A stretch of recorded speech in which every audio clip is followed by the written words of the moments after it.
Bela Guttmann is well known amongst football fans for the superstition that he is responsible for the fact Benfica have not won a European trophy since the 1960s. As well as this though, his story as a whole is fascinating, with tales of surviving the Holocaust and winning titles in several different countries. He is no doubt one of the first great football managers. This is a story of Bela Guttmann, the man who cursed Benfica.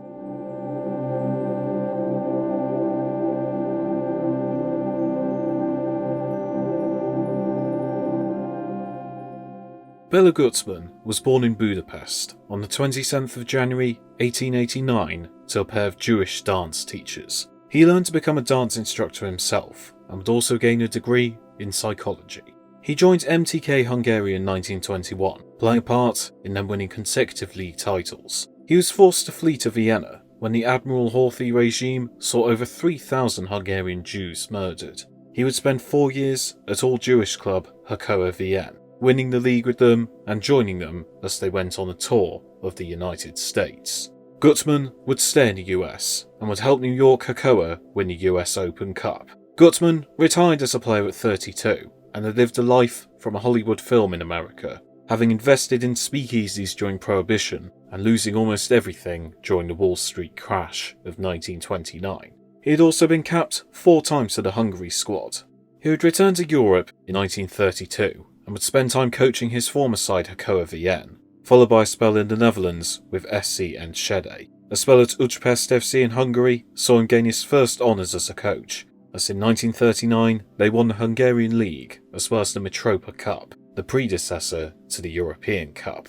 However, by this time anti-Semitism was sweeping across Europe, and Guttmann very soon lost his job. He would work under cover of darkness as an advisor and scout at Újpest, but the Nazi invasion of Hungary in 1944 saw the Jewish population in severe danger.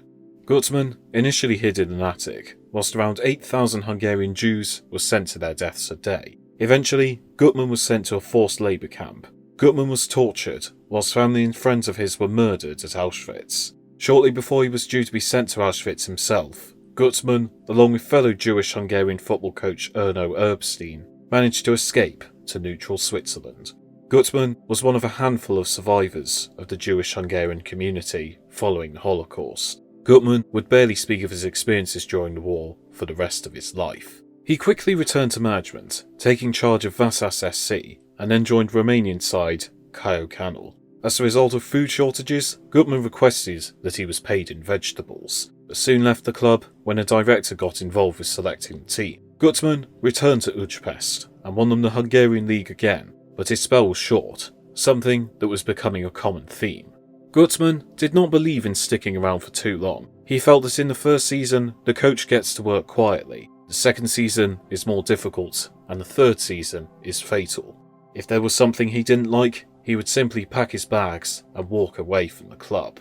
Guttmann took charge of Kispest AC next, replacing Ferenc Puskás Sr. as manager. This already saw his relationship with Ferenc Jr. strained. During one game, Guttmann was unhappy with fullback Mihaly Patai and asked him to leave the field. Ferenc Puskás asked his teammate to ignore the instructions and remain on the pitch, and so Guttmann retreated to the stands where he read a newspaper and then took the tram home, leaving as coach on the spot. He then had spells in Italy, Argentina and Cyprus before taking a job at AC Milan in 1953. His spell was bizarre as he was involved in a car accident that saw him kill a student, and he had them top of the league in his second season, but as ever, he was experiencing disputes with the board. He ended up being dismissed as a result, and at a press conference stated, "I have been sacked, even though I am not a criminal or homosexual. Goodbye." Spells with Vicenza and then Kispest, now known as Honved, followed, and he then went all the way to Brazil, having taken Honved there on tour. He teamed up with Brazilian coach Vicente Fiola, who would serve as Guttmann's assistant at Santos. He won the Sao Paulo State Championships in 1957, and his time there helped popularise the 4-2-4 formation in Brazil, which would later be used by Fiola as he led Brazil to victory in the 1958 World Cup. Guttmann would now step foot in Portugal, where he had his greatest success. He took charge of FC Porto in 1958, and he led them to the Portuguese league title in his sole season in charge. Benfica came in and offered Guttmann a higher salary, and the Hungarian upped sticks to move to the Eagles. Whilst at Benfica, Guttmann encountered Brazilian coach Jose Carlos Bauer, whose Santos side were on tour in Portugal, whilst they were both at a barbershop. It is alleged that Bauer informed Guttmann of a young forward he had encountered when his side toured Mozambique, whose name was Eusebio. Guttmann quickly snapped up the young forward, and history would be made. In Guttmann's first season in charge, he guided Benfica to a Portuguese title. The next season, he went one better. Benfica retained the league, and were also in the European Cup final where they faced Barcelona. Guttmann's compatriot Sandor Kocsis gave Barcelona the lead, but Jose Ajuas levelled for Benfica 10 minutes later. Moments after that, an own goal from Anthony Ramirez gave Benfica the lead. They had a 2-goal advantage when Mario Coluna made it 3-1. Zoltan Cibor would get one back for Barca, but Benfica held on to win 3-2. Guttmann had made them champions of Europe for the first ever time, and they were not done there. Benfica surrendered their league crown the next season, but Guttmann completed his Portuguese trophy cabinet when Benfica won the 1962 Portuguese Cup, and they had a chance to retain their European crown. Benfica faced Real Madrid, who had recently won the first 5 European Cups. Ferenc Puskás, out for revenge against his old boss, opened the scoring in the 18th minute. Once again, Jose Ajuas would net Benfica's first goal. Puskás put Real back in front, but Benfica levelled again, this time through Dominiciano Cavin. Puskás made it a first-half hat-trick to give Los Blancos the lead going into half-time, but it would be Benfica's star forward who would seal the tie.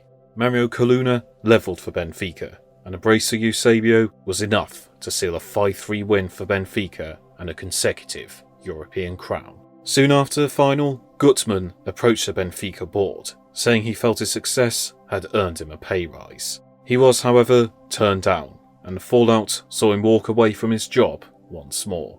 Upon leaving, he is alleged to have said, "Not in 100 years from now will Benfica be European champions." The Eagles would reach 3 more European Cup finals in the 1960s, and lost them to AC Milan, Inter Milan and Manchester United. Benfica has still not won a European title since Guttmann's departure, losing in 5 European Cup finals and 3 UEFA Cup finals. Before the 1990 Champions League final, Eusebio reportedly prayed at Guttmann's grave for the curse to be broken, but was unsuccessful as Benfica lost to AC Milan. Guttmann's travels were not done yet. He travelled to Uruguay to manage Penarol, who he took to the Uruguayan title. He then managed the Austrian national team and had a brief return to Benfica. He took charge of Servette in Switzerland and won the Greek Cup with Panathinaikos. After a spell with Austria Vienna, he wrapped up his dramatic managerial career with one more brief spell at Porto, before retiring for good.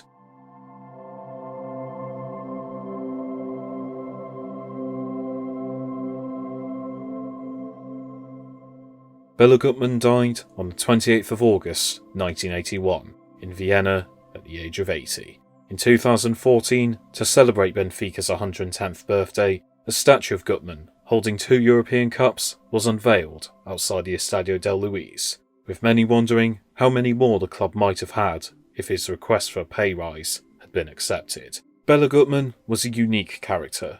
Benfica were the only club he managed for 3 full seasons, and he managed a grand total of 20 clubs in 12 different countries over a 40-year period.